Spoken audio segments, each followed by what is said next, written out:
Ban lists are a good way for the developers of a game to curb the power of a single character or strategy, but with Konami, sometimes the cynical move to get players to stop playing the old cards and play the shiny new ones. However, occasionally Konami pre-hits or overhits a card that really does not need it. The Master Duel ban list is full of chaff, garbage, and mid that could be removed today with zero impact on the metagame. Not only the meta, but the game itself wouldn't suffer from it. This is an important distinction. If we limit Pot of Greed, the meta will look the same, but games will have a Saki 1-of deciding games, and that's not allowed. You can only have Saki 3-ofs decide whole games around here. Also, I tried to avoid the boring ones. Yes, Time Seal can come off without worry. It's probably the single worst card on the ban list, but it's boring to talk about, and no one cares, so all my picks are something interesting. So here are my top 10 cards that can be unhit from Master Duel's Forbidden and Limited list. Starting at number 10, the Magispector stuff released in Phantom Nightmare was really cool, and it helped it become like an okay rogue deck in the OCG. But in the TCG, it's been pretty much forgotten, just like every other non-Snake Eyes deck. But Master Duel has the golden opportunity here to make this deck a legitimate threat, and hopefully curb the tier 0 dominance of Snake Eyes even by a single point. Magispector Kirin is a pretty strong boss monster. Target and destruction protection alongside a quick play bounce is quite good.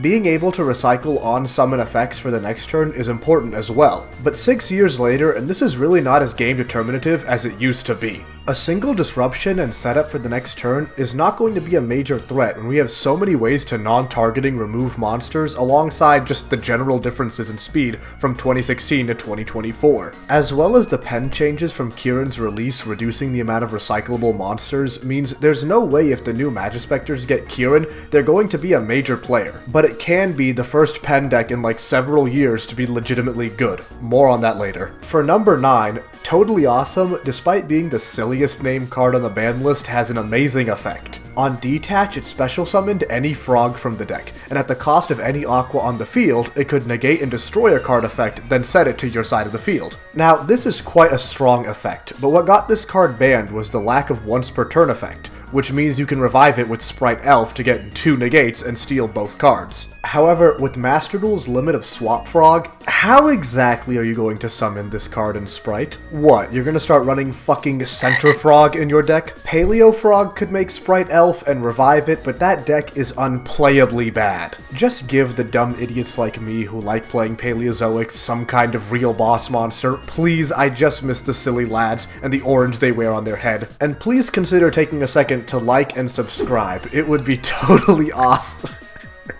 Oh my god, next card. At number 8, all of the Pendulum Magicians. Similar to the Kirin point, Pen Magicians are a completely irrelevant deck. The reason for this is because you need to consistently see a low and high scale in every hand, so you usually don't have a ton of space for non-engine. The end boards are strong, but the deck has a ton of choke points, most specifically Electromite. I think letting them just play the best penned cards of 5 years ago is not going to send it through the roof, but it will give them a little more gas in case they get hit with 1 or 2 hand traps. For number 7, Kashtira Fenrir represented something we had never seen before. What if Pankratops was good going first and second at the cost of not being able to respond to opponents' effects as quickly? The result was apparently one of the most played cards in Master Duel, and I was perfectly okay with that. Most Yu-Gi-Oh cards are created for the standard best of 3 formats seen at tournaments, so something like Fenrir was kind of a once in a blue moon card. I think it's important Konami creates and keeps cards that can succeed in a best of 1 format. Without a side deck, on ladder you have to be as flexible as possible in order to stand a chance. Master Duel's ban list should give players the flexibility they need to deal with the plethora of strategies the game inherently has, and I think Fenrir was the best card at doing so. At number 6, Zoodiac Ratpierre is part of one of the most infamous decks of all time.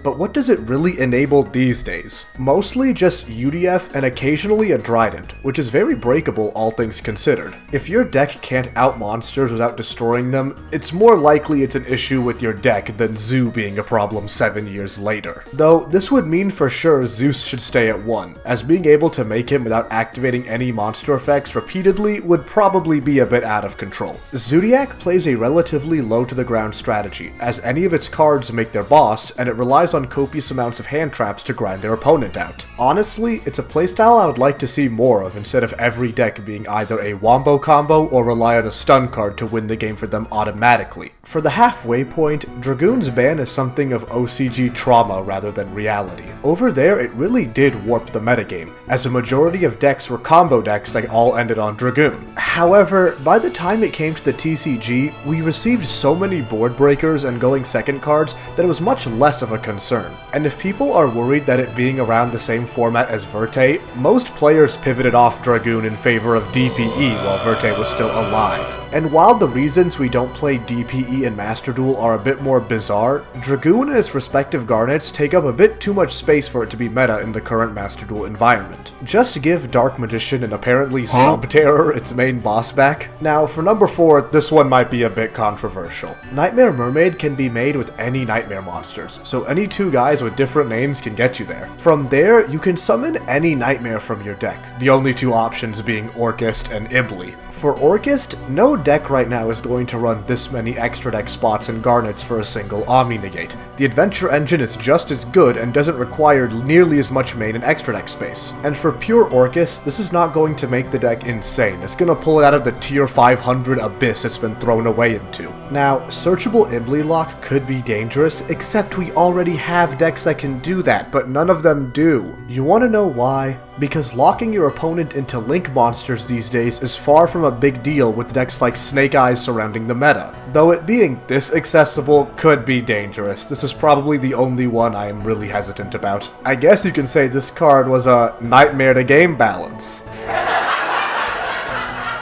At number 3, the Adventure Engine is probably the single most likely thing to be unhit on this video. We just got a recent list that took Aqua Enchantress to 2. It's not much, but we take those. The Adventure Engine served two purposes, the first being access to an Omni Negate in Griffin Rider and a field bounce with Dracoback. This is another example of OCG and TCG disparity, as on release it was quite strong over there, but by the time it reached America and Master Duel, it had wildly fallen out of favor. To be clear, it has done well at some events, but not so well to the point of hitting it like this. But even before Snake Eyes, the adventure cards at full power have been doing next to nothing in the TCG. Decks need their normal summons to get off to the races, and those who don't would rather prioritize their own game plan. For second place, Runics. All of them. The Runic hits show just how ignorant Konami can be when it comes to addressing the problem cards. Konami is like a 6-year-old child who blames everything else but the actual problem itself. See, Runic got these hits because Runic's stun consistently did well in the Duelist Cup. So I will ask you guys,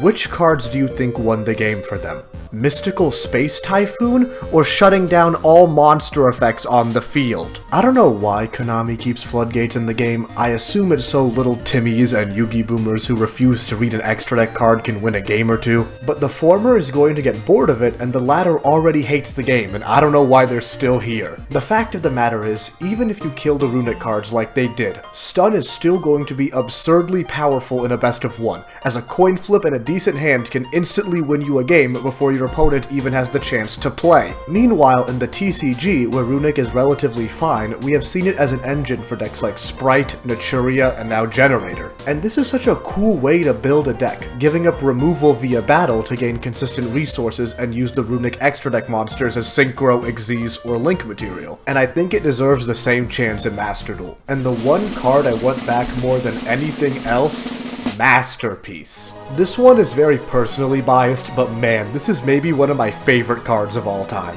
The pun in the name, the design, the effect, everything about this guy screams ideal boss monster. Now, MBT has stress tested this guy in a couple of tournaments, one of which True Draco won, the others it flopped. What was the difference? In the first one, True Draco had access to a million different draw spells to find everything the deck needs. Here at Master Duel, all of them are limited. Alongside a single diagram, though this could probably come back as well, there is zero chance True Draco is going to impact a meta where control decks as strong as Labyrinth exist. Masterpiece above all else represents how glacially slow Konami moves with unbans, but Master Duel offers one incentive to speed up. Since no cards lose value, a Diabell Star is just as many crafting points as a Gen X, Konami can use Master Duel as the grounds to really go out of the box and give it a try. If any of you think these picks wouldn't work or what picks you'd like to see, comment below. I love discussing with the community. Please like and subscribe. This is Breadboy Weeb, signing out.